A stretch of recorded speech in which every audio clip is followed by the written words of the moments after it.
Bien, buenas tardes a todos, bienvenidos a la Universidad de Deusto, a este emblemático ya lugar de Bilbao, que es el CRAI, y os damos las gracias en nombre de la Universidad y de Deusto Business School por haber perdido parte de una tarde estupenda y soleada que hace que no es tan común para invertir vuestro tiempo en un evento que seguro os resulta de vuestro interés.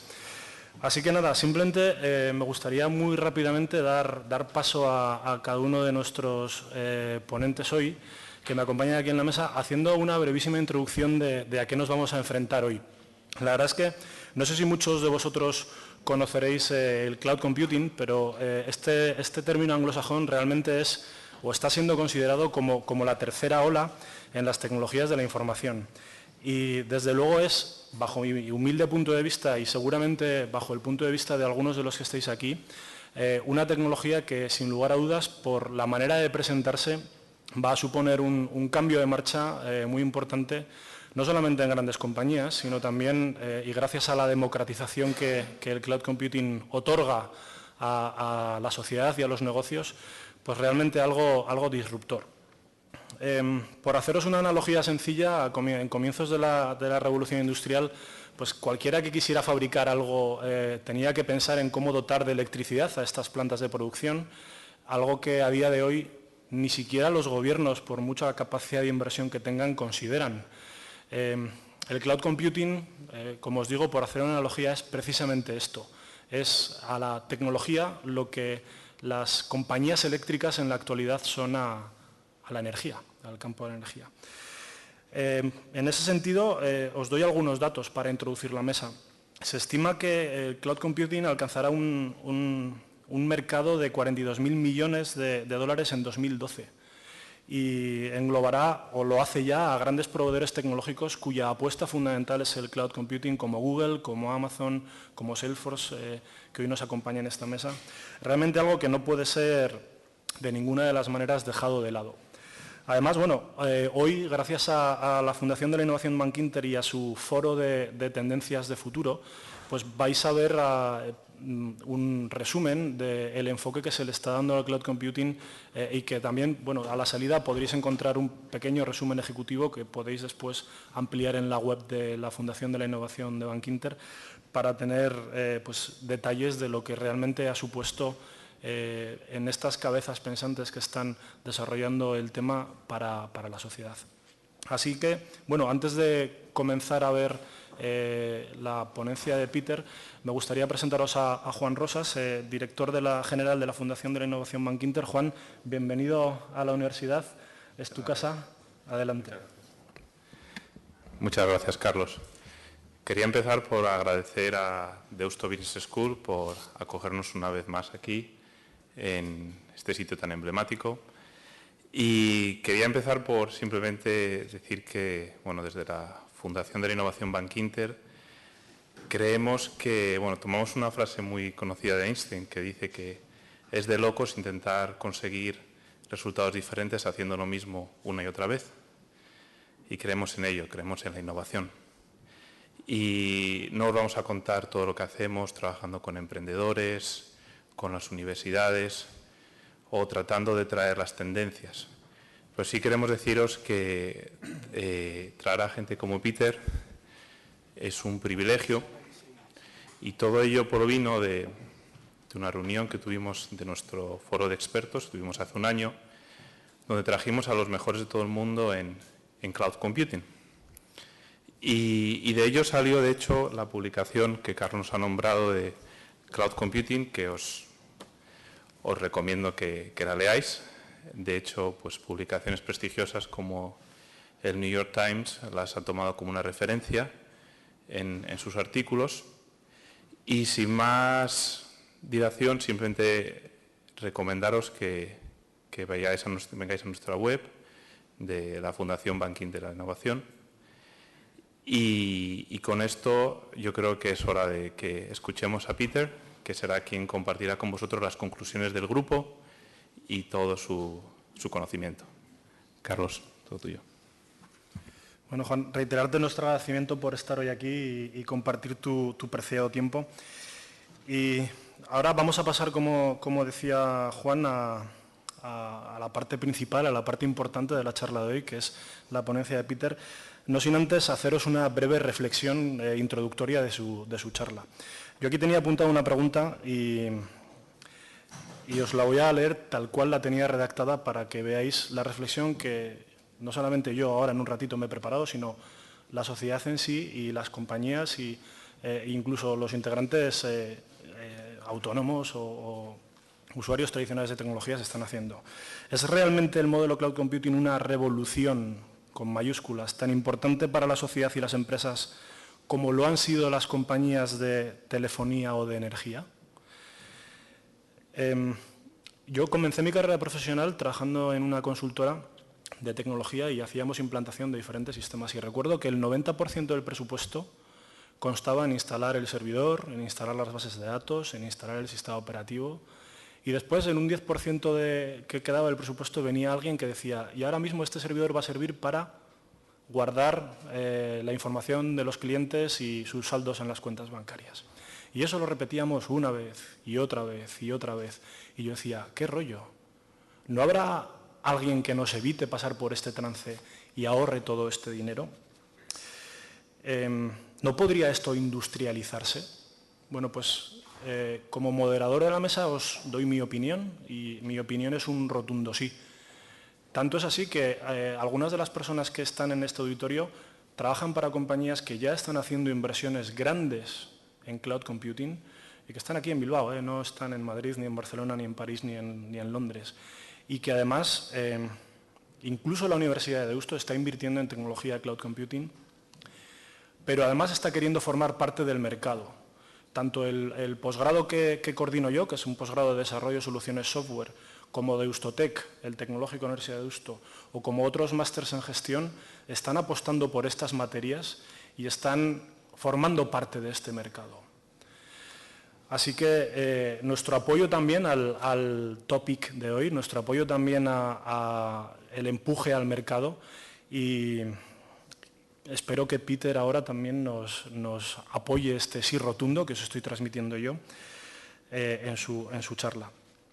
Os voy a introducir al señor Peter Coffe. Peter ha trabajado durante 18 años en eWeek, una publicación de tecnología estadounidense, y a día de hoy es el director de plataforma de Salesforce.com, uno de los principales jugadores en el mercado del cloud computing. ¿Me permitís que le introduzca en inglés? Peter, thank you for coming today here. It's a very big pleasure having you on board today. And I think we are ready to listen all about you and your company and your vision of cloud computing. Muchas gracias. Buenas tardes. Me gustó mucho tener esta oportunidad de visitar a Bilbao. Es mi primera oportunidad de ver el magnífico Museo Guggenheim. Pero regreto decir, mi vocabulario español no incluye las palabras técnicas. Yo continúo con su permisión en inglés. The notion of cloud computing has seized attention now, so that I find during my days here that we do not translate the word anymore. A year ago I would put el nubio on my slides, and now we just say cloud. Someone used the expression long tail the other day. We do not translate this either, I understand. So I'm learning. I'm learning what things need to be translated and what do not. And yet here we are with this word cloud that seems to many to be so new, and yet we are already talking about cloud 2. What happened to 1? What happened to the first cloud? Let me explain. 10 years ago, it was an idea revolutionary to say the function of the business can be delivered not from the server here in front of me, but from the server somewhere else. Where? Does not matter. Draw on the whiteboard the picture of the cloud. It's just out there, somewhere. And so we say, why should the business software not be like Amazon.com. You discover, you experiment, you evaluate and test, you use, and it simply becomes improved over time.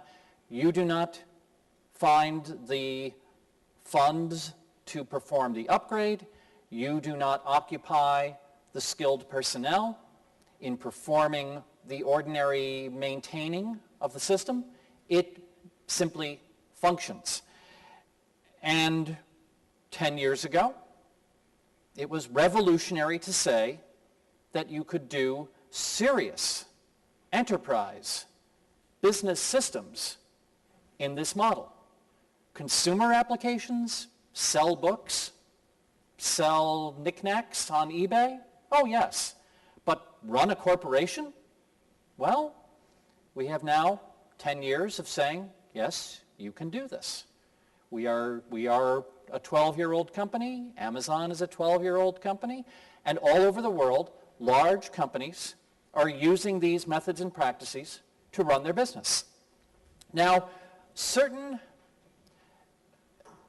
issues had to be addressed during this period that I will call Cloud 1.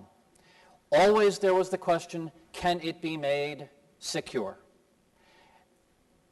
If there had been a significant violation of the security of Salesforce.com, of Amazon Web Services, of eBay, of any of these large-scale cloud systems, do you think that perhaps some mention of this might have shown up in El Mundo? I think perhaps there would have been the story on the page 1. And this has not happened.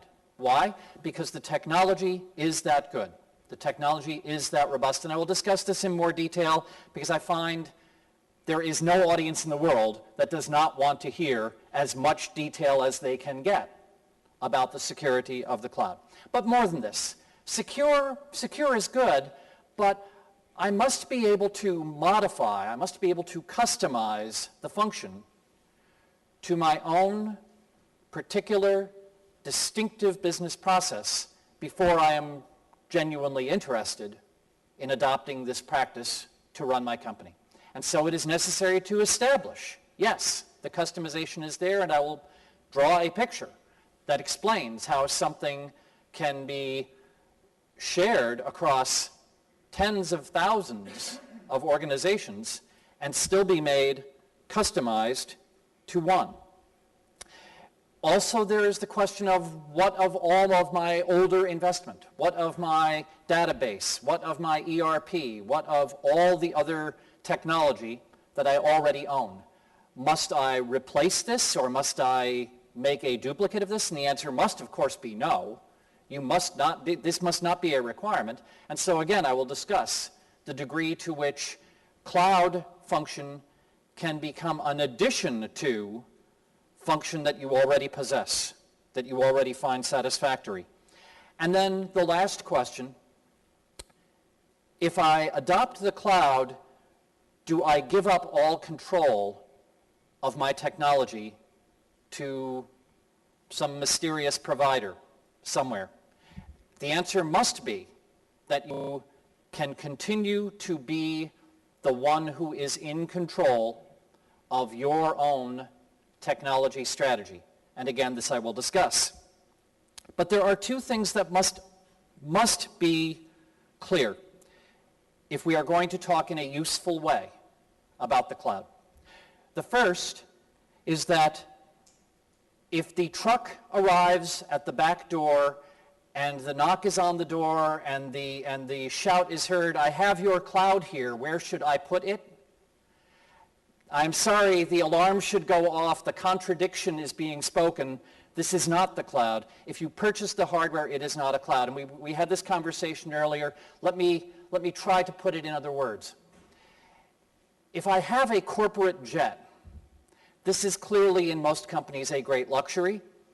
And if I hang a sign on the door of the building in which I park the airplane that says, "Private airline," does that make the jet in any way less a luxury?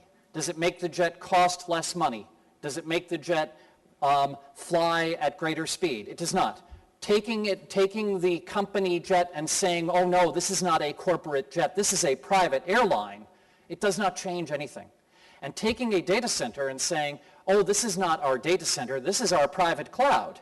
I'm sorry, there is no change. You are still owning the hardware, maintaining the hardware, and patching the software again and again and again. In October of last year, I thought, I will remember this month.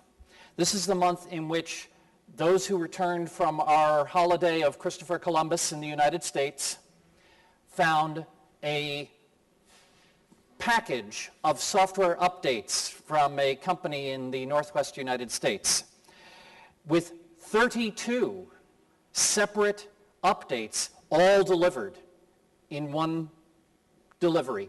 And this was a cost for which they could have no budget because they did not know whether it would be 32 or 10 or 5. There is no way to predict, but it is their problem.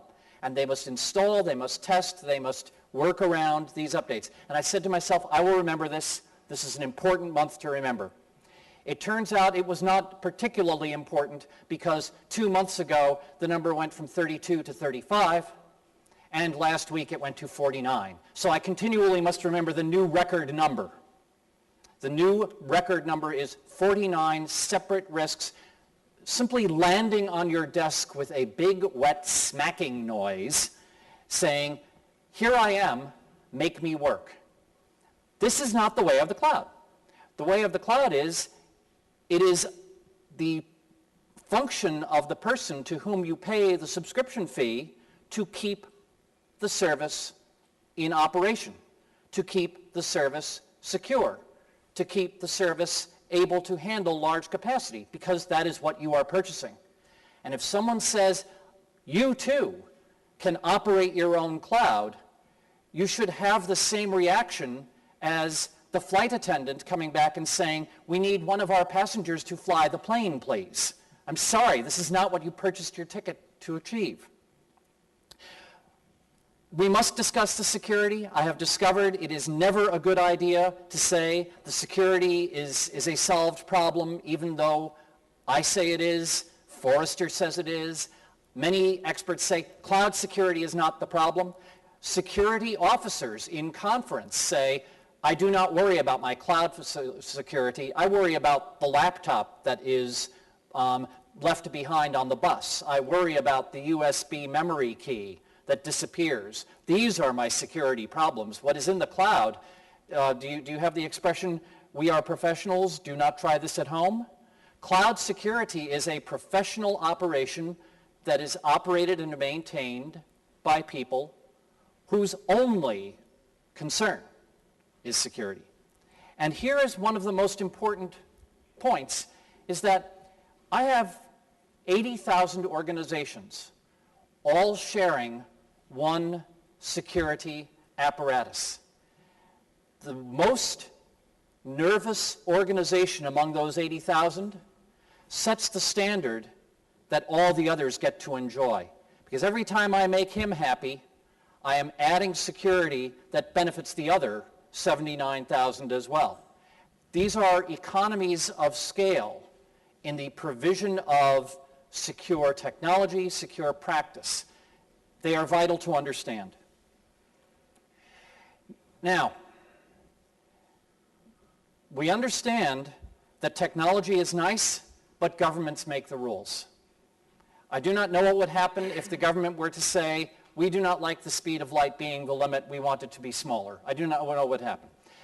But one must respect the role of government, even when the government rules make no sense. For example, in many countries, the regulation describes the physical location where data storage may take place, but does not discuss the manner in which that storage is protected.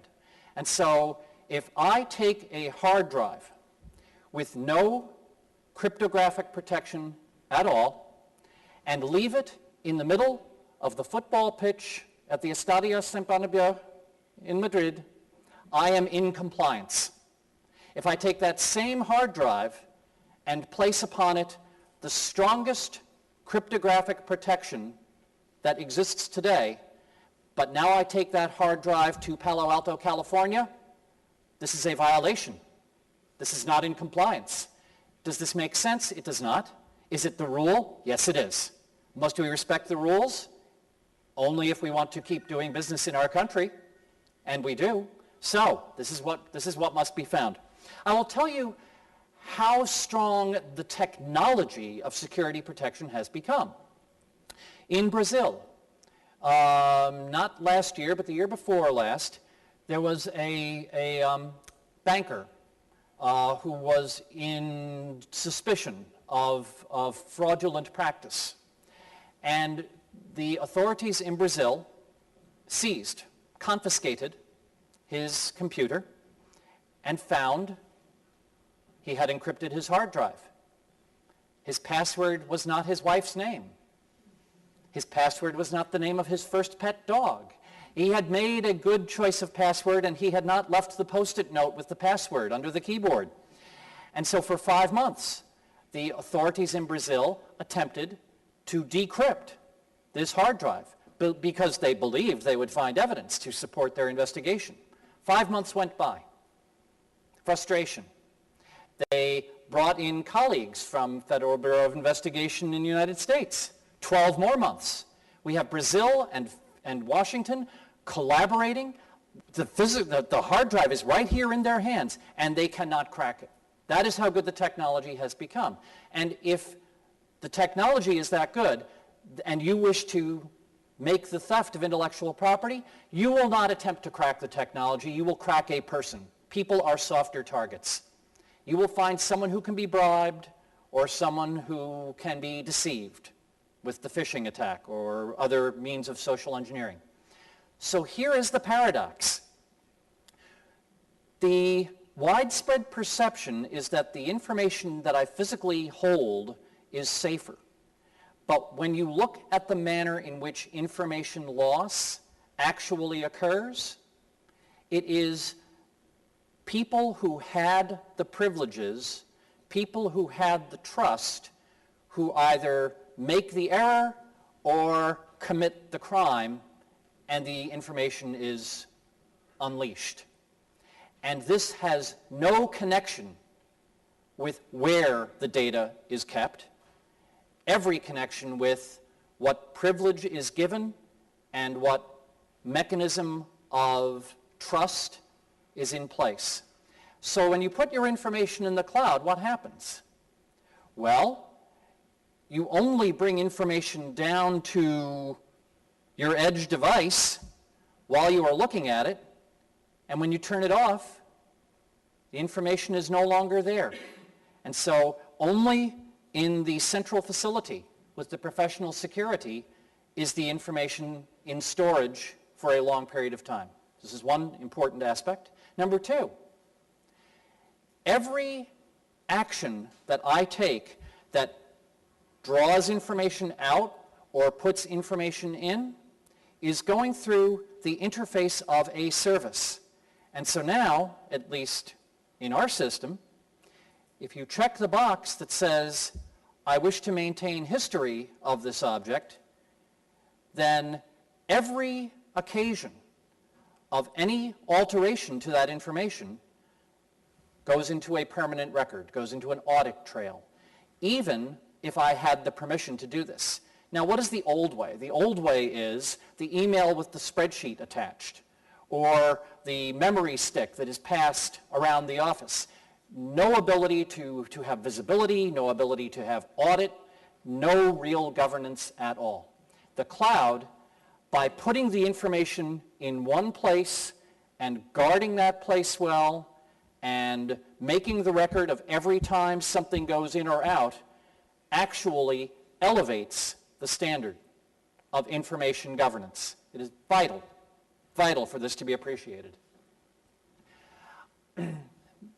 That does not necessarily change the opinion of those in charge of making the rules. And so it is necessary for cloud providers to offer alternatives. For example, you come to me and say, the taxpayer identification number must not leave the border of Spain. The credit card number must not leave the building of my company. And I say, this is all right, this is fine. You tell us this, we implement, we design, we architect the system so that up in the cloud there is some invented number. Call it a customer identification number. It has no significance in law. It has no value to someone who would steal data. It is just a number. And we find perhaps today, we run the cloud application, 10 customers are customers with whom we would like to have a conversation about moving up to our next level of offering. Which customers are those? Well, these are the 10 customer numbers. And now the magic takes place because inside my building, I take those 10 numbers, plug them into another database, and it says, oh, okay, here is everything we know about those 10 customers, including the things that we would not store in the cloud. This is the important moment. To use the expression here, the light bulb moment, when you realize cloud is not yes or no. Cloud is a matter of degree. I can keep some information in the cloud and put some of the function in the cloud. I can keep some of the information local. It is a moment of great illumination for many to understand the opportunities and the flexibilities that the cloud can provide. And here is how this is possible. We take things that everybody wants to work. Everybody wants the database to be of high speed. Everyone wants the database to be of high security. Everyone wants the capacity to continually become greater. All of these things I call the big red box in the basement. These are the things that we make better 3 times every year. And up here is the little black box that belongs to you or belongs to one other customer. And in that box you put things that decide how it will look, things that record the information that you own, even things that record your own custom business logic. All of this can be completely isolated from the code that is shared by all customers. What that means is this: we can make that improved 3 times every year. Can you imagine the rebellion in the streets if Microsoft or SAP or Oracle announced a plan to deliver 3 upgrades every year? No one could tolerate the cost, the complexity, the disruption of operations of rolling out a new version of something like Windows 3 times a year. In fact, do you know that only in the last month has Windows 7 reached the same number of users as Windows Vista, and Windows XP has twice as many as the other 2 combined? 3 out of 5 desktop computers in the world today run a 10-year-old operating system, which Microsoft must continue to patch, which users must continue to tolerate as their level of capability. And here again is a paradox. The vendor must take resources of development and security and maintenance and spread those resources across many versions of the product.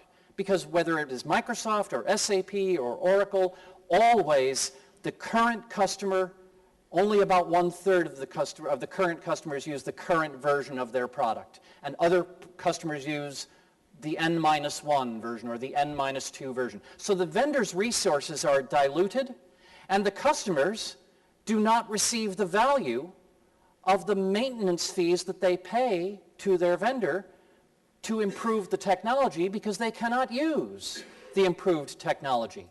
Always the disruption is too great, the cost is too high, the time at which the upgrade becomes available is not convenient. But in this model, this can be improved at a great pace. It does not break any of these things. If I buy a new word processor, it does not change the spelling of the words in my document, and metadata is like that. We are able to interpret this at a very high speed. How can we do that? Oracle would love to know. Oracle would like to have the technology that lets us take an Oracle database and turn it into this. This is our secret sauce, and other companies have different secret sauce, but this is how we are able to deliver what may seem like squaring the circle, to give you a shared code base with a rapid pace of upgrade and great economy of scale, but still allow complete flexibility for custom business logic, custom user interface, and private ownership of your data. This is not a contradiction. This is what the cloud should be. The other criticism of the cloud that I still hear, even though we are 10 years into the cloud, is that the cloud is not mature. We need more standards. And I ask, tell me what you believe the value of a standard is. I believe the function of a standard is to create more choice for customers. I do not believe the function of a standard is to lower all vendors to a single mediocre level. And that is exactly what we saw in desktop computing when the standard was used to limit innovation. This is an actual discovery from an antitrust trial in the United States when Hewlett-Packard developed their own user interface for Windows. In fact, it looked very much like a tabbed browser, only it came about 10 years before people started putting tabs on browsers. And so instead of clicking on a button labeled Start when you wanted to shut down your machine, which was not always an obvious thing to do, they developed their own user interface, which their customers liked very much. Microsoft said, no, no, no, we own the visual copyright on the Windows desktop. We require that you make it look like the Windows desktop when the machine is turned on. Hewlett-Packard documented that when they did this, many, many more machines were returned to the vendor who had sold them, even though there was nothing wrong with the machine, the customer just could not figure it out.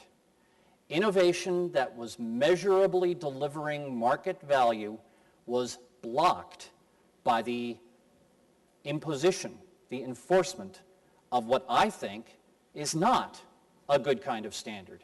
But what is the cloud today? I say, you know, we already have one big cloud. It is a global network. I can connect to it anywhere. I can connect to it from anything. I can use security tools. I can use edge delivery optimization techniques from someone like Akamai to make it fast. I can make it safe. And in one corner of that cloud, I can find the offerings of Amazon that will let me start up as many virtual servers as I want, if I want to do that kind of thing. I can go over here and I can fire up high-level application functions such as a content management engine or a workflow engine if I do not want to craft that for myself. I can take these two things and put them together and use Google to find a way of adding advertising content to this so that now I can make money from this, and then package it in a way that lets people drop it into their Facebook page. All of these things just work together. And this is not some vision of what might be. I am describing what is today. Companies like Starbucks have taken the idea of, he was then candidate for president, Barack Obama, that there should be more community service in the United States. And they said, we have an idea. We will go to organizations that maintain the directories of opportunities for service. And we will build a website that allows the individual to find opportunities of service in the local community. And when the individual has done 5 hours of service, we will give them a code number that gets them a free mocha at the nearest Starbucks. This was their idea. They began work after Election Day in the middle of November. They deployed the system before Inauguration Day in the middle of January. Less than 2 months from concept to to nationwide deployment. Why is this possible? Because there is no purchasing of hardware. There is no licensing of software. There is no configuration. There is no square footage of data center that needs to be found. Nothing but pure idea delivered as a 100% cloud capability, generating enormous value for the Starbucks brand. And when they went on Oprah to talk about this, 1 million people signed up in the first week. You know what happens if you do something and 1 million people sign up. Your servers turn into a small puddle of molten metal in the middle of the floor. Your systems break down, and this is great embarrassment. Or you purchased enough capacity to deal with this enormous surge of demand, and now you have capacity that is mostly idle. And in the cloud, you do not need to do either of these bad things. You simply say, here's the service, let the cloud take care of the scale. And I assure you that with 80,000 organizations hitting our systems, those 1 million hits in 1 week from Starbucks were one tiny little fraction of 1%. It simply was not a big deal for us. That's what the cloud economies should be. But here is the next important thing. If this were all that the cloud were, it would still be interesting, but many large companies would say, not useful to me, not relevant to me, because I have all these other things. I have an ERP system. I have notes. I have all of these document files. I have all of these other services. And the answer must be, and in fact the answer is, the cloud offers points of integration. The cloud offers APIs. The cloud offers interfaces that your own custom code can interact with cloud services, and you do not need to learn to build the cathedral from the toothpicks to do this yourself, because cast iron, Pervasive, Informatica, I could mention 20, 30 other companies whose principal expertise is in integration. And all of them understand the cloud. It is just a new branch on their tree. It is not some new scary forest off in the distance. It is something that they just incorporate into their portfolio of existing skills. And while I have many customers who use only what we do, I have many, many, many more who use what we do in combination with what Amazon does, in combination with what Facebook does, in combination with other assets they already own, and they are achieving something magnificent. They are taking assets they already had and making them more valuable by adding cloud capability to that existing foundation. It is essential to have this perspective on what the cloud can be, because if you think the cloud is a migration where I take what I have and move it up here, that is not very interesting, really. It is not. Perhaps in small economies. But if I take what I have and add cloud function to it, so that now a mainframe transaction only of benefit to my headquarters employee is now available to my field employee through his iPhone, or is appearing on the screen, on the touch screen of a delivery truck to reorient and re-instruct the driver on a new route to take this afternoon. This is where you start to achieve enormous leverage for your business. Now, there is no question that the cloud offers substantial economy. I do not mean small economy. If I come into your room and I say, I will take 20% off of your cost, you are probably interested. If I say I will take 50% off your cost, you may even share a cup of coffee with me and listen to more. Gare Romleth is the CIO at Bechtel Corporation, the construction company. He performed an internal study of his actual cost of storage, network operation, server administration, and application portfolio maintenance. And then he compared those costs to his best estimate of the actual cost of these things in the manner that they are performed by the large cloud service providers. He concluded that the ratio of cost was that to do it himself cost 40 times as much. 40 times as much. To turn this around, the cloud was 97% cheaper. At this point, I think you might even have lunch with me and listen to more. Because his comment to other CIOs is, you do not investigate something like this when you find it convenient. You move aggressively and with vigor to adopt these techniques, because if you do not, your competitors will leave you crushed under their treads. You will not be a competitive enterprise if your IT costs 40 times as much as what is being done next door. You will not. But now that I have said this, now that I have said that the cost is so compelling, let me add that there is not just money at stake.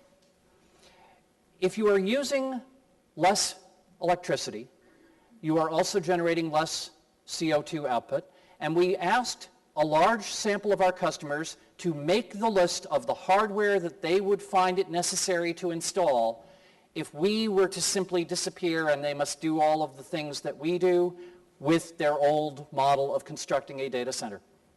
And then we priced this all up and came to the conclusion that two things. One, 90% less power being consumed. This is interesting. Number two, because we were building data centers where the power is not produced from coal or from other very high carbon output fuel, 95% less CO2 output. Imagine this on a global scale. A very large fraction of the world's electrical power output today, I have heard numbers of several percent and even as much as 10%, goes to the operation of large data centers. Imagine if we could cut that by a factor of 10. Imagine if we can cut the CO2 by a factor of 20. This is significant. This matters. Except that I will now say, but so what? Suppose I could walk into your room and say, 97%, not bad. I will do it for you free. I will cut your IT budget by 100%. But you can never do anything that you are not doing today. I don't think you would accept this bargain. It would be a very limited amount of value that I could give you, and you would sacrifice, you would eliminate all possibility of advancement. Because cutting cost is not the way to achieve leadership. Creating value is the way to achieve leadership. If all you wanted was cheap IT, you would let Moore's Law work its way, and you would still be running green screen applications at 1 or 2% of what they cost you 20 years ago, and you would be happy, except of course that you would be out of business. You would have no business. You would have no competitive service. You would have no competitive product development. You would have no competitive supply chain integration. Why do we do these things? Why do we do these expensive IT projects? Because they return on our investment, because they produce compelling returns. That is why we do them. So if you go to those who write the checks in your organization and say, we will adopt the cloud, we will spend less money. Next year, 2 years from now, you will have a painful discussion, because either you will say, well, I did not really mean this, or you will try to do what you said, and you will put your company out of business. You will have cheap IT, and you will not be a competitive organization. It is necessary that the cloud conversation focus on value creation and not only on cost reduction. Absolutely necessary. And I will give you an example of this. We were having a conversation in Brazil with those responsible at Petrobras, the state oil and gas company. And they were lamenting the situation that they were in their annual period when hydroelectric output was at its peak because of the seasonal flow through their facilities. And so they had a great surplus of natural gas, and many of you have most likely seen the photographs. You know that in great large oil fields, when there is a surplus of gas, it is burned. It is flared, enormous flares, flames you can see from space. CO2, enormous. Waste of energy, enormous. Economic value, money being burned before your eyes. Terrifying.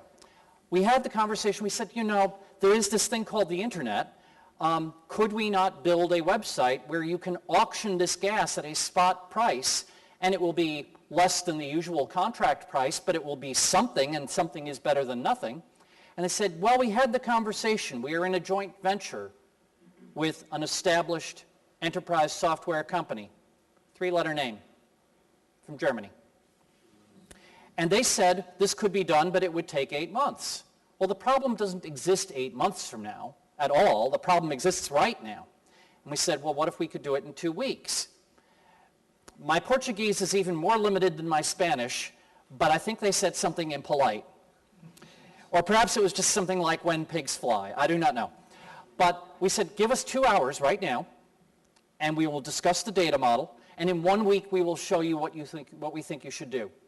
And in 1 week we came back, we had built the application using nothing but cloud services, and we had built an online delivery tool for training the dealers around the country to use this, because of course there was no budget to bring them all to Sao Paulo for training. This was something that 2 weeks ago no one had conceived of doing. So we spent 1 week training the dealers. So now 2 weeks have gone by. They have spent $50,000 US on our services to build this.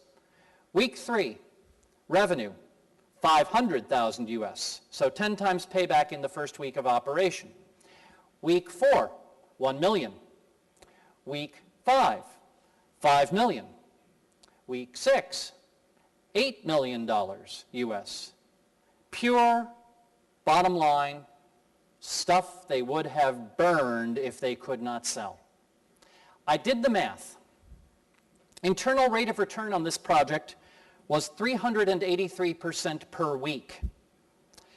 Now, usually when we quote return, we quote it at an annual rate. You will find this uncomfortable, but the internal rate of return was 36,749 decillion%. I do not know if the word decillion translates well, but I am sure that the blank space on the form where you put in the number that you expect to achieve in your project justification is not large enough to contain 35 digits. I do not think this is possible. This is my point. No one went into this to reduce a cost. They spent money that was not in their budget to do this. If someone had said, oh, well, cloud means we spend less, that someone would have been mistaken.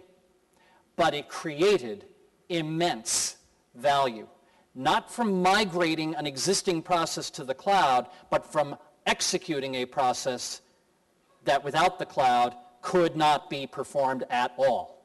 And that is the vision I wish to share with you. Now, this can turn into very interesting global opportunity. There is a company in Sydney, Australia, a customer of ours, whose product is software for the layout of circuit boards and the prototyping boards that are used to build models of what might be your next handheld phone, for example. And when new components are being designed, the specification is available before any large volume of the component is available. But what they do now is they take the specifications, bring them across the wire to put them into the library of components that their software understands and can use in design, ship those out to the prototyping facilities in Europe and the Middle East, who begin designing immediately for components that will not be available in volume until 2 months later. And every board that they ship out to do the prototyping, to do the design, has what we would call a customer ID number burned into the board, so that when the board phones home, we know when the board was built, when it was tested, whether it passed all of its tests, when its onboard firmware was most recently updated, and what functions of that board are being used so that the next generation of board can be better. I'm sorry, we do not know this. Our customer knows this, a company called Altium. They know these things. And they have been so pleased with their experience of putting this critical business function. This is what they do. This is not something that's wrapped around their business. This is their business. It is 100% cloud-based and cloud-delivered. So as long as they were doing that, they said, why are we still running our own servers for mail? Why are we still running our own servers for document handling? This is foolish. So they went ahead and replaced all of that on-premise software with Google facilities, and they have just moved into their new headquarters. And this is a company that is growing, but their new data center is 1/2 the size of the one they had before. Enormous savings of cost, enormous improvements of function. But that was Cloud One. That was proving that anything you can do in a data center, the cloud can do at least as well for less money. Okay. Should we just keep doing that? I don't think so. I think we need to move on. Not from why doesn't all software approach us like Amazon, function like Amazon. No. Why doesn't all software work like Facebook? Why doesn't all software allow us to share in a dynamic and focused way, to bring to us information that is important to us, whether we ask for it or not, to give us the ability to collaborate and communicate instantly with a community that we control? That is the question that is moving us forward into what we are now calling Cloud 2. Because it is not enough to be just as good, but cheaper. You must be qualitatively superior. For example, think of storage as a service. If I say, you have a big room there full of hard disks. I can store your data at lower cost. Okay. No one can sell you a hard drive that says, that data that you just put into me is junk, is garbage. It is out of date. It is inaccurate. No one can sell you a hard drive that does that. And putting the hard drive in another room and calling it storage as a service does not accomplish this either. But suppose you were to take a cloud storage system and build an opt-in community of people who choose to participate and who receive incentives to maintain the quality of the data. What if when you touch a customer record, the system can say, this customer record does not look right.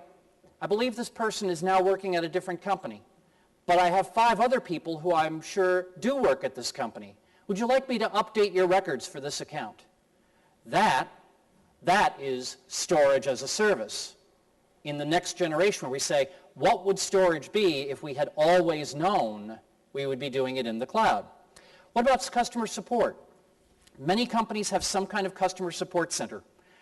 A big castle full of people with telephones telling the world what they know about the product. But the world knows more than you do. There is some customer out there who has found a way to do something with your product that you did not know could be done and that you do not know anyone is doing.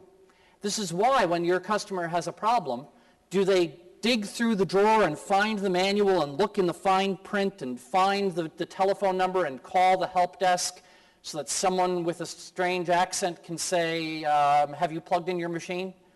You know, this is not the way of customer support today. The way of customer support today is to Google or Twitter or Facebook and say, who out there knows what to do about this? And someone comes back and the problem is solved. That is the way customer support happens today.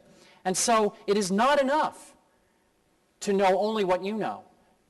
You must know what your customers know. You must know what your customers say about you when they do not think you are in the room. And that is what a cloud customer service capability can be, should be, and is. And finally, applications. We have discussed that of all the world's PCs, 2/3 have been a stationary target for the developer for 10 years. It is easy to write an application when the technology of delivering the application moves so slowly. But now, when we are delivering on the BlackBerry or the smartphone or the iPod or the iPad or the Android or the whatever, and the product cycle lasts only 18 months or perhaps an even shorter time, you do not need, you do not want, you cannot afford to be in the business of writing your application again and again and again for every new generation of device. You cannot do this. And that is why if your application platform moves to the cloud, and that's all it does, That is completely inadequate, completely unsatisfactory. You must have an application platform in the cloud that works with you to migrate new features into the application, to add the support for new delivery devices to the application so that you are not in the business of writing that code again and again and again. Now, I've discussed crowdsourced data maintenance. This is an existing idea, not some future vision. Jigsaw maintains more than 20 million contacts, has more than 1 million people continually working on this. Privacy is respected. Every user has the opportunity to opt out if they wish. And like every other reputation economy in the world, the question is, can I create incentives for you to participate that exceed your concern about the sharing? If I cannot, then you do not participate. If I can, then you do, and we all get value created by doing this. This is how eBay works. This is how Facebook and Amazon works. This is how Twitter works. You build a reputation and you achieve value from that.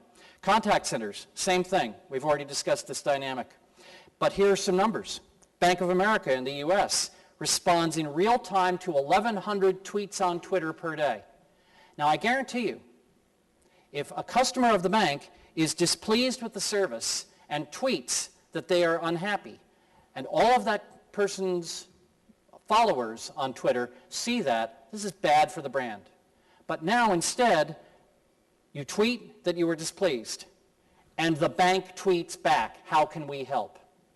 All of a sudden, you have turned this into a positive brand building exercise. You have prevented something from spiraling out of control into bad image for your brand, and it turns Twitter into a customer service channel. Did Bank of America need to build this?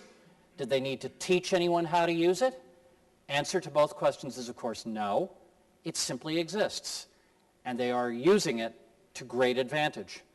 And this is important because for more than a year now, social networking has been more important than email as the mechanism by which people tell people what is going on in their lives. I have 3 sons.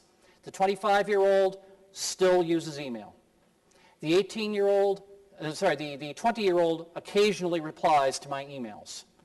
The 18-year-old lives in Facebook, and his mother, who has 2 MIT degrees and is not afraid of technology, but did not want to have a Facebook page, finally got a Facebook page, or rather asked me to build her a Facebook page, but this is a detail, when she discovered that our friends at church knew what our child was doing 2 days before she did, because they were friends of his on Facebook.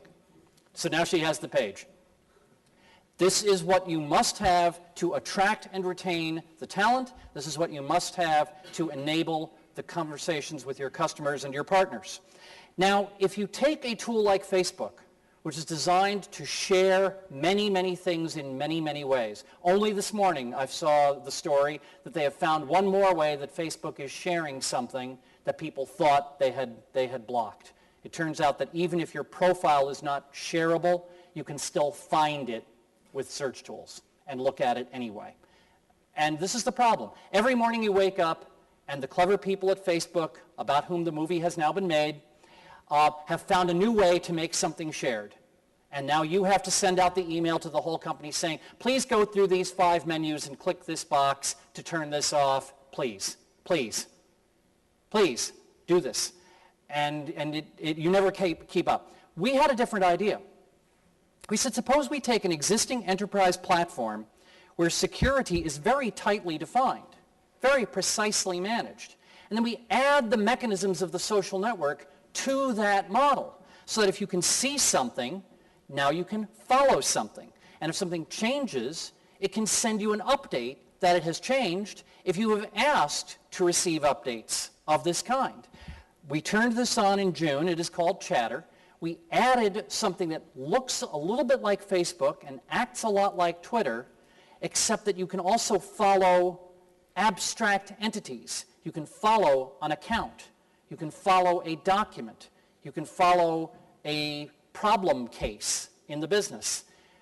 And in the first week that we turned this on, 10,000 of our 80,000 customers activated it. By the end of September, 20,000.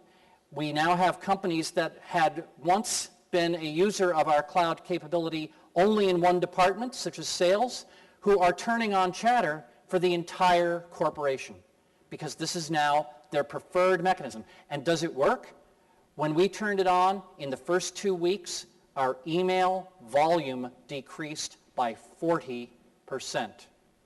2 months later, our CEO said that he had learned more by watching who followed who on Chatter and whose material was shared.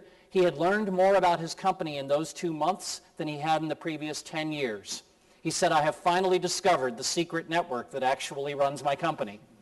It is not what the organization chart says. And so now we allow people to be promoted 2 levels higher as an individual contributor than we did before, because we discovered that they had that level of influence, and it was foolish to say, no, you can't be a vice president. Nobody works for you. It turns out that the entire company is listening to you. Well, maybe we should make this person a VP after all. And now, you also must answer the question, what if we turn on a social process and people like it? Can we survive popularity? Will we drown in the fire hose of the data? You must have tools that let you build an automatable business process. You must be able to construct social process monitoring applications. For example, the Bank of America application that I have previously described, where you can monitor for mentions of your company, act promptly and in a reproducible, auditable way to use the intelligence and respond to the situation. And the results are extraordinary. I said, that the basic costs are down by 97%.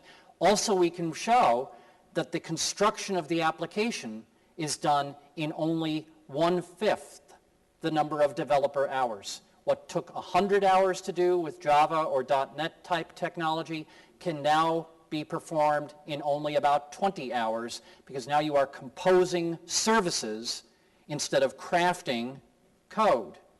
And the results are 4 separate studies that all agree between 4.9 and 5.1 times the speed. Incredible consistency. And when a new capability like Chatter is introduced, the old applications acquire that capability because they run in that environment. And if the big red box on that chart that I showed you before, if that big red box suddenly knows how to do collaboration, any application that does not turn off that feature now gets a new ability to do collaboration. And every application that was written in the last 3 years suddenly has social tools in it, unless you turn them off, which you can do if you wish to do that. And this is not just for special types of application. People are replacing notes with this, or they are building websites like the Starbucks website I mentioned. They are managing franchises. Any kind of business application that starts with data, adds logic to manipulate the data, wraps a user experience around that logic, any application like this can be delivered in this cloud model. This is not a situation where the U.S. leads. In fact, the list of technologies that the U.S. leads gets less and less all the time. For example, if you use Google Trends and say, where are people searching for the phrase cloud computing, you will discover that the United States is number 8 on the list. India, Singapore, Hong Kong, South Korea, Taiwan, Malaysia, Ireland. Ireland has more people searching for cloud computing than the United States does. And English, yes, English is the dominant language, but you will notice that Spanish is ahead of Japanese. You guys are doing a good job here. You guys are right up there. I mean, I encounter great interest. For the conversation I have had in Madrid, in Valencia, now in Bilbao, people say, is Spain doing everything it should? The question is, are we keeping up? There are issues, there is concerns about regulation and so on, but the drive to exploit these opportunities is great here, and that's a good thing because the top 5 cities where people are searching for information on cloud computing are all in India, followed by Singapore and Hong Kong, and only when you get down to number 8 and 9 are you in the US, but you must ignore San Francisco because this is Mark Benioff and Larry Ellison checking up on each other. so ignore that. There is a true cloud. If someone says, here is your hardware, here is your virtualization tool, here is all this stuff, you can build a private cloud. I'm sorry, we have another term for that. We call that the false cloud. But there is a true cloud. The true cloud is not only things you did before or things you do today. It is things that you did not believe you could do. Things that you believed would be too high in cost or too long in delay to be useful to do. Where you can purchase the virtualization tools from Amazon. You can purchase the real-time network from Twitter. You can purchase the collaboration tools and the advertising tools from Google.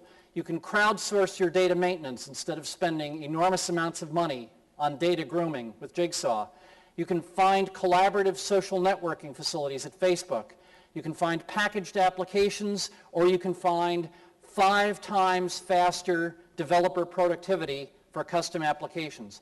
All of these things exist, and all of them can be used to add value to the assets you already have.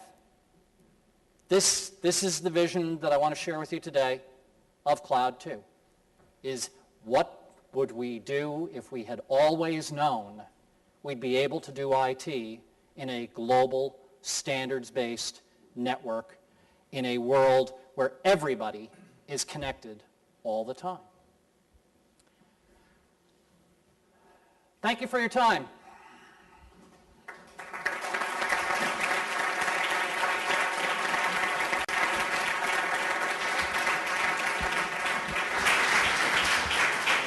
I know that we will be doing some conversation now. Perhaps some of you have questions that you feel require too much depth to go into now. My contact information is on the screen. I invite you to follow me on Twitter. I invite you to friend me on Facebook. And I invite you to email me if there is a question that requires more depth, because if I cannot answer it, I will refer it to someone who can, or perhaps help you find a local partner who can find that solution for you. This is the beginning of a conversation, not the end, but let us, by all means, take whatever questions are appropriate now. Thank you very much, Peter, for your exposition. It's been really interesting for all of us, for sure. Bueno, tenemos ahora unos turnos de preguntas. Si tenéis alguna pregunta, simplemente levantad la mano, os acercarán un micrófono y podéis formular la pregunta a Peter tanto en inglés como en castellano, porque tiene traducción, así que no os sintáis en ese sentido avergonzados por poder lanzar la pregunta en castellano. Si queréis, para romper el hielo, yo puedo lanzarla. ¿Hay alguna pregunta por ahí? Sí. Sí, hola, ¿qué tal? Peter, mira, una preguntita. Bueno, tengo dos. La primera es ¿qué tipo de cliente medio tenéis? O sea, en Salesforce, ¿cuál es el tipo medio, tanto en dimensión como en sector, ¿no? ¿Cuál es el prototipo de cliente medio? Y luego, bueno, si quieres te hago la segunda después. Okay. This is an interesting question because 3 years ago, I would have people say to me, I understand cloud for small companies that do not have an IT staff and do not have a data center, but it seems that this would only matter to them and that the big company that already has the facilities would never want to give up what it would give up. But in the last year, I have people say to me, I understand why the cloud would be important to the big company with very large workload that it can scale out to Amazon, but does this have any relevance to the small enterprise? And we're talking about the same thing. I am talking about something where I have had the director of European practice for Accenture tell a room full of CIOs that 2 guys in Bangalore with laptop computers and wireless cards could be selling you an application 2 months from now because you know it will run at large scale because it's running in the cloud. You know that it will be run securely because you can see the audits and the tests that are being done against the data centers of Amazon or Salesforce.com or other cloud provider. And whether you are a 5-person company or a 50,000 person company, you can use the same thing. Now in the past it has always been, you buy the small company software, then you grow, so now you discard this and you put in the mid-market product, and then you grow, then you discard that and you build a big data center and put in the enterprise product. This is not the way it needs to be anymore. You can start with 5 seats, and if next year you need 50 or 500 or 50,000, you can have that. And so our customer base is about 1/3 small companies, maybe 1 to 100 employees, about 1/3 medium companies, maybe 100 to 1,000, and about 1/3 1,000 and up. Our largest 10 customers all have tens of thousands of individual subscribers logging in. But most of our customers do not. Most of the large majority of our customers are not enormous companies. The point is, it doesn't matter. Y la segunda es un poco con respecto a las grandes multinacionales. ¿Hasta qué punto? O sea, yo veo el tema de llevar a la nube la infraestructura, de llevar a la nube, pues no sé, las plataformas, los datos incluso, pero lo que no veo tan claro es de llevar a la nube las reglas de negocio, ¿no? ¿Hasta qué punto una gran empresa se atreve a delegar las reglas de negocio, sobre todo en sus aplicativos estratégicos? Yes. With the multinational corporations, questions arise. The ability to support individuals who speak various languages. Our system supports 17, I think, different languages. You just pick the language from a drop-down list, and now all the words on the screen are the correct language, so we build that in. Currencies, time zones. It is helpful when the platform supports these things integrally. You have asked the more sophisticated question of business rules and procedures. Do you remember the diagram with the red box and the black boxes? Many of our largest customers have more than one of those black boxes, so that the things that should be different from one region to another can be kept distinct, and operational responsibility can be correctly divided. And so, do we have multinational organizations doing this? Yes, we do. Do they adopt different strategies for compartmentation of the business rules and the intellectual property? Yes, they do. Do they work with trusted advisors, IBM Global Services, Accenture, Deloitte, other companies whose names you might not recognize but are pure cloud implementation partners? Yes, they do.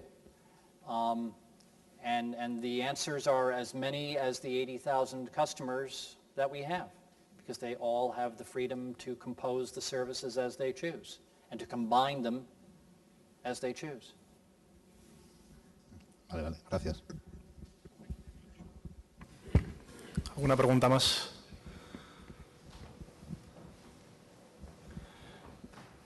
Bueno, yo disparo una, ¿vale? Si me dejáis, y así igual alguno de vosotros va pensando, o igual le infiere esta que le voy a hacer yo alguna otra inquietud. Peter. Thank you so much. By all means, let's get people concerned. Está claro, bajo mi punto de vista, que el cloud computing supone un cambio en la manera en la que las compañías invierten en tecnología. Y por tanto va a suponer un cambio, o está suponiendo un cambio también en las personas que gestionan esa inversión. ¿Podrías darnos alguna pista de cuál crees que va a ser el rol del departamento de informática en un futuro en la nube? Yes. Tell me, has the American term SWAT team made it to Spain? Special Forces? Green Berets, SAS, whatever Spain's version of these forces is. The old IT was cavalry. Many, many bodies charging into the Valley of Death, rode the 600. And it was a very labor-intensive operation with significant skills, valuable skills, but not differentiating skills. One email administrator is much like another. Your company does not achieve competitive advantage by having better email than another company down the street. And if you can take the people that you pay, that you have to hire and manage and retain, and have all of their effort focused on distinctive business process that is differentiating for you in the marketplace, that is a considerable advantage over the company that spends 80% of its IT labor budget on non-differentiating services like patching the operating system. And so what I tell people is you have an opportunity that is wrapped in a very substantial challenge. You can move up the ladder of abstraction and become a business process engineer, or you can continue to be a troll in the basement who only comes up to see the daylight when you have some bad news to give. That's not a model that I think anyone respects. I have young people ask me, should I get a career, should I make IT my career? And I say, well, you know, it's a difficult skill to drive a car, and many people want to go places in cars. But we have a name for people whose job is driving people places in cars. It is, you know, chauffeur or taxi driver. It is not a prestigious or well-paid job, even though the skills are demanding, because they are not very differentiated, and many people can do them. Now, being an F1 driver, that's a little different.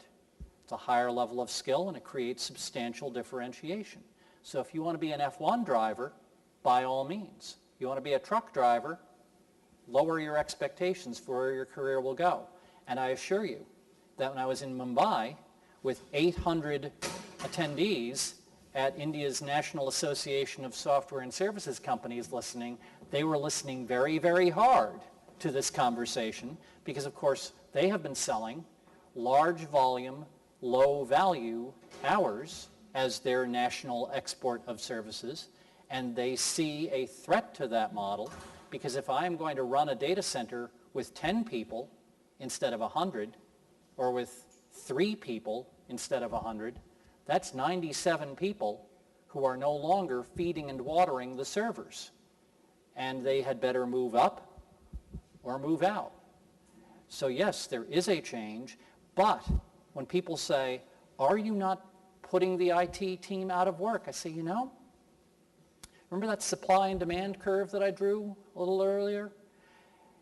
You show me an economics textbook in which I lower the cost of a product and improve the value of the product, and the demand goes down. I do not think so. Demand is enormous when cost falls and value rises. And what you will see is that things that today are performed with spreadsheet and email because there is no time or money to build an application to do it properly, now you will build an application. I say to a CIO, how many business unit leaders in your company, vice president of sales, vice president of manufacturing, how many times in a month do you see the door of the elevator closing on this person and you slow down because you do not wish to be trapped in the elevator with this person asking you why that thing he's asked you for every month for the last 2 years still is not done? What would it be worth to you if you saw that elevator door closing and you ran to get there before it closes because you want to have the conversation? You want to be able to say, do you know this thing you have asked me to do every month for the last year? I would like to show it to you next week. When would be a good time? What would that be worth to you? This is how you take an IT department, and instead of having the department perceived as a center of cost that really does not create much value but keeps things running, and have it instead perceived as a leader in innovation, as a responsive partner in business process improvement. And so what I say to a CIO is, you have 5 VPs, do 2 things for each of them, and start collecting hero points where they say, this IT department needs more resources. They are doing good things for us, instead of saying this IT department should be having its budget cut. And in fact, when I was in Mexico City a few months ago, I had this conversation at Pemex, and I said, you have 10 vice presidents here. I'll bet each of them has 2 ideas. Give me that list of 20 things they would like done. The CIO interrupted me and said, we have a list of 200 things that they want done. And I say, good, then let us not discuss What do we migrate to the cloud? What you have that's working is not your problem. What you have not been able to do and wish you could do is the opportunity. And that is the conversation I would like to have. And that is my answer to anyone who thinks that the cloud is a threat to an IT career. The cloud is an enabler for the IT career to go from the tugboat that slogs through the waves to become the hydrofoil that rides above them. And that is the image that I want anyone studying technology as a career to have in mind. Gracias. Yeah. Una cuestión por allí.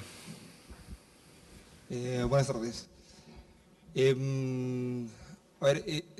Lo que quería comentar un poquitín y preguntar es básicamente cómo se ve la estrategia con respecto al open source, ¿vale? Dentro de la nube, ¿vale? Tenemos dos extremos muy importantes. Por un lado, lo que está haciendo Oracle, intentando hacer Oracle, que bueno, hace sus cosas, compra Sun, la comunidad de OpenOffice se va, bueno, una serie de temas. Y por otro lado está Google, ¿no? El modelo de negocio de Google, donde todo lo comparto, donde a los usuarios no les cobro nada, a las empresas muy poquito, todo basado en la publicidad y en las agencias de publicidad, ¿vale? ¿Qué modelo de los dos se va a imponer? ¿Vale? Es mi pregunta. ¿Qué cree usted cuál de los dos modelos se va a imponer? Y por otro lado, si es cierto que la parte de Google, con todo el open source que tienen detrás, si eso realmente es un foco de negocio que tenemos que hacer y si ustedes lo están haciendo en este momento. There are two expressions that are sometimes used and sometimes confused. There is open source and there is free software. And Richard Stallman has famously said it's free as in freedom of speech, not free as in free beer. Free software means that all who use it have access to the mechanism and ability to improve it. And some would further say that it is a social contract in which you make that improvement and you give it back to the community. Not all agree with that. So here we have three gradations immediately. There is open source, where I can read the code and understand how it works and learn from it. Free software, where I can read the code and make it better to solve my own problems. Free software, as some would have it, where there is a community that mutually agrees that when we make improvements, we will share them. Already that is tremendous variety. And already the question is, well, will any one of these models win? I think not.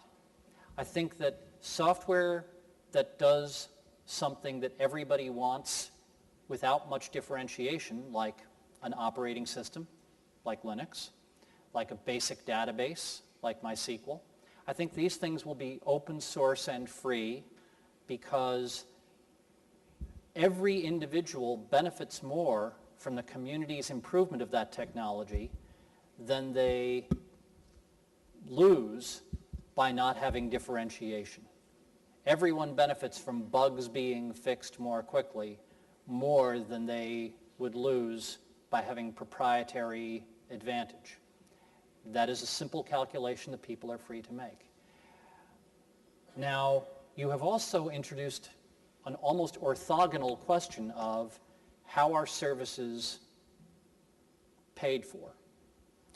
Are they given away with advertising revenue supporting the cost of providing the service, or are they sold on a fee-for-service basis? And I do not think that either one of these models will displace the other. There was a blog post published by a small company that does a small fraction of what we do. They provide a business application. It is delivered as a service. The company is called 37 Signals. They make a nice little service application called Basecamp. And they wrote a blog post whose title is 5 nines is for Walmart, meaning that their customers will not pay what it costs to run an application at 5 nines reliability. They will not. There is no value in it that is great enough for that cost. They sell to people who want something simple and cheap and are okay with it being maybe 2 nines. We sell to people who want 5 nines. Already we are at 99.997 and getting closer to 5 nines every day. And I think there is a perception that since it's all on the internet, in some way it's all the same. And yet if I take my flip video camera and I go out and I shoot 10 minutes of the traffic on the major highway, I will see the motorcycle, I will see the small 2-door coupe, I will see the armored car carrying millions of dollars in cash, I will see the 18-wheel transport carrying tons and tons of product, all moving on the same infrastructure, all running on the same road, burning the same fuel, operated with many of the same skills, but performing different business models, solving different business problems. And I think the cloud is going to be just as much of a variety. I think there will be high-quality services delivered with robust security and high performance and guarantees at a high but worthwhile price. They will be delivered at a price that gives good value. They will not be cheap. They will not be free, but they will be good value. And there will be other things that will be sold to people whose principal desire is for low price. Just as in any other good or service, there will be products that are aimed specifically at a low price point. And to me, this is an ocean of entrepreneurial opportunity to pick the point in the marketplace where you want to be and put all of your resources into being the best possible deployment in that ecological niche, with none of your resources being wasted on buying hardware or licensing and maintaining commodity software. And this is what we see in centers of investment such as Silicon Valley. The venture capitalists do not wish to fund a startup that is going to take 80% of the startup capital and go buy servers, because that's not creating value, that's not leading to the IPO, that's not leading to the payday for the investors. They want to talk to people who are going to use cloud services so that the product is developed more quickly, so that all of the funding goes into the creation of distinctive advantage, and so that the payout for the investors is greatly accelerated and the risk is greatly reduced. Now, does open source empower a lot of this? Absolutely. We use a lot of open source code in our basement. We don't give our services away, but we honor the terms of the open source licenses. And we are very happy to have some of those important economies. But the database that is at the heart of our operation, we are one of Oracle's largest customers. We pay them a lot of money for the privilege because the technology we get from them allows us to do things that otherwise we do not think we could do. Our chief architect has said that if tomorrow we did decide to swap out every line of Oracle code in our system and replace it with open source code like MySQL, our customers would never need to know the difference. Nothing that we expose outside our wall looks like Oracle. It all looks like Salesforce multi-tenant database. It's completely defined by service interfaces. That's critical to our flexibility. We can do whatever we choose to do when the balance of price and performance favors it. So, 2 axes. Completely proprietary code versus completely open source that you're free to modify. Variations in between. Services that are given away and supported by an advertising revenue model versus professional services for which you pay a fee and receive a higher level of service. At least it had better be a higher level of service. Also an important model. 2 axes. Pick your point. There's the business you've decided to be. I wish it could be simpler, but at least it is a rich space with a lot of different opportunities in it. Muchas gracias, Peter. Thank you very much. Bueno, desgraciadamente se nos... Sí, hay... Tiene que ser Sí, concisa, por favor. La tecnología es madura, la seguridad también está madura. ¿Y la sociedad? Thank you. ¿La sociedad está madura como para delegar su confianza en los servicios de la nube? ¿Las compañías están dispuestas a ceder esa confianza en la nube? Y si tienes información sobre esa situación, sobre todo en nuestro país, no en Estados Unidos o en otros países que tienen otro tipo de cultura. If there is one word that I use almost as often as the word cloud, it is the word trust. Because without trust, none of the technical advantages or economic advantages that I might be able to describe would matter to anybody. It would not. When the cloud is attacked today, it is not attacked at the level of technology, it is attacked at the level of trust, because it is much less expensive to bribe a person than it is to crack an algorithm. And if someone that you trust with access to the operation of your business, if someone you trust with access to critical information violates that trust, then it is a matter of no possible significance whether the data was stored in Palo Alto or in Madrid. Trust is absolutely key. Now, it is true that in the United States, the regulatory framework is primarily constructed on the principles of the manner in which the data is protected and the manner in which access is controlled, while in many of the European countries, the regulatory architecture is primarily constructed on the basis of where is the data stored. This is an unfortunate accident of history. It has delayed the adoption of the cloud in countries where there are not large cloud data centers in operation. But as I have discussed earlier, it is always possible. I will say, it is always possible to architect an application so that data restrictions can be faithfully observed while still enjoying the benefits of the cloud. But here is the point of difficulty.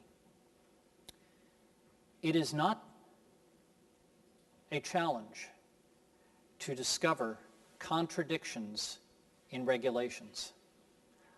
I can probably walk into almost any country that is developed to the point of having law, of having a court system, and I can find for you contradictory rules or contradictory precedents of court cases.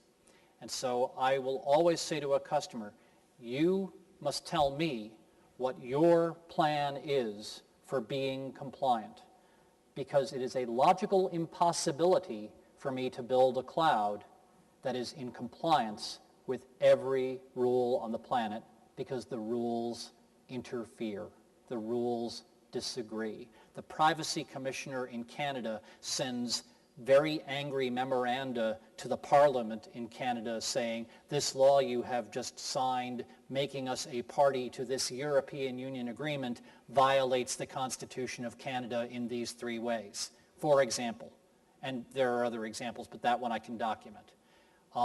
In United Kingdom was a case where employees checked a box on a screen saying, yes, I consent that my medical information may be stored outside the United Kingdom as part of my employment benefits packages. And a court later said, no, that was not real consent. That was coerced consent. It was a condition of employment. And so if you had read the rule and you thought that you had observed the rule, but you did not pay a compliance professional to maintain surveillance of the court decisions, you could find yourself in an uncomfortable situation. So, is the cloud ready to be trusted? Yes. Have organizations fully considered what it means to design an architecture of trust? Many have not. And in many cases, if you ask them after 1 or 2 or 3 beers, a CIO will tell you, look, I know I'm not in compliance, but I can't be. I would have to shut the business down to observe that rule. We've made a nuanced risk decision to keep operating anyway and to show good faith even though we are not strictly in compliance. And I have nothing but commiseration and sympathy for those who are in this situation, and I will do everything I can do to help them find a way to use the systems I can provide to improve their ability to be responsible custodians of information and guardians of business process. Nothing is more important. That was a long answer to that short question. But I'm so pleased that the last word out of my mouth to you tonight will be trust.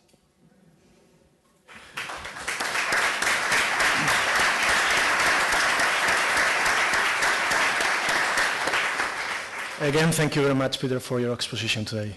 Bueno, muchísimas gracias a todos. Sentimos que el tiempo no dé para más. Hay algunos aviones además que coger, así que bueno, os agradecemos de nuevo muchísimo y como ha dicho Peter, aquí comienza el debate realmente. Podéis conectaros a la web de Fundación para la Innovación de Bankinter y descargar el informe completo de Cloud Computing, y los datos de contacto de Peter os ha compartido con vosotros para que realmente podáis entablar una conversación con él en la nube. Así que muchísimas gracias de nuevo a todos y esperamos veros pronto. Gracias.